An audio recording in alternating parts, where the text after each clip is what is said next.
મોરબી શહેરમાં નાની canal road ભંગાર હાલતમાં, લોકોએ કમિશનરને આપ્યું આવેદનપત્ર। મોરબી શહેરમાં થોડા સમયમાં જ એક બાજુ વિકસિત બનેલો નાની કેનાલ રોડ વિસ્તારમાં તદ્દન ભંગાર હાલતમાં રોડ હોય। આ રોડ ઉપર નીકળતા લોકો કંટાળી ગયા, જેમણે આજે સાંજે મહાનગરપાલિકાના કમિશનરને આવેદનપત્ર આપ્યું છે અને આ રોડ ઉપરની મુલાકાત લેવા માટે વિનંતી કરી છે। આ બાબતે વાત કરીએ તો નાની કેનાલ રોડ ઉપર એક બાજુ સિમેન્ટ રોડ 15 વર્ષ પહેલા બની ગયો છે અને બની ગયા પછી કોઈએ સંભાળ લીધી નથી, જે કારણે આ રોડ ઉપર ઠેકઠેકાણે કરોડિયાના ઝાડા જેવા ખાડા પડી ગયા છે।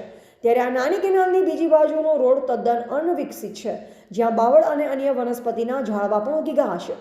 આ વિસ્તારમાં લોકોની વસ્તી વધી અને વાહન વધ્યા છે। એક બાજુનો રોડ સાવ અણવિકસિત હોય અને એક બાજુનો રોડ તદ્દન ભંગાર હાલતમાં હોય, ત્યાંથી પસાર થતા લોકો કંટાળી ગયા અને તમામે એક મીટિંગ કરી મહાનગરપાલિકાને આવેદનપત્ર આપવું તેવો નિર્ણય લઈ તમામ લોકોએ આજે મહાનગરપાલિકાએ પહોંચી કમિશનરને આવેદનપત્ર આપ્યું।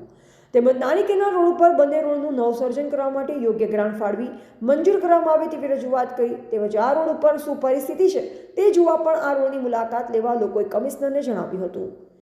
જે રોડનો પ્રશ્ન હતો એ બાબતે સોસાયટીના લગભગ 500 વ્યક્તિ ગઈકાલે મળ્યા, પછી વ્યવસ્થિત વાત કરીને કમિશનર સાહેબને અત્યારે મળ્યા, અમને સાંભળ્યા, અરજી આપી અને એમને કીધું છે કે વહેલી તકે અમે બને એટલું ઉપર પ્રોસેસ કરીને કામ ચાલુ કરશું। પણ એ રોડનું કામ અત્યારે 10 વર્ષ પહેલાં થયેલું, જે તે સમયની વસ્તી જોતાં અત્યારની વસ્તીને તમે જુઓ તો રોડ ઘણો નાનો પડે। ત્યારે વસ્તી 2000 એપ્રોક્સ હતી, અત્યારે તમે જુઓ તો 15 થી 20,000 છે। અને તે સિવાય બીજું કે એ મોરબીની જે બીજી જનતા અહીંયાથી ચાલે છે એ વસ્તુ અલગથી, અને જૂનો રોડ જે હતો 10 વર્ષ પહેલાં બનેલો એ તમે અત્યારે જુઓ તો એકદમ ખાડા ખબડાવાળો છે।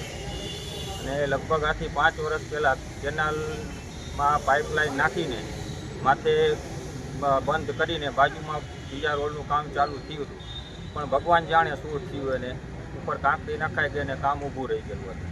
એટલે આજે બહુ ઘણી સમસ્યાનો સામનો એ રોડના રહેવાસીઓ કરે છે। એટલે આજે આપણે કમિશનર સાહેબને મળ્યા, વ્યવસ્થિત અમને સાંભળ્યા અને કામ થઈ જશે એવી અમને બાંયધારી આપી છે। બરાબર। રિપોર્ટર શ્રીકાંત પટેલ, સંબંધ ભારત ન્યૂઝ, મોરબી।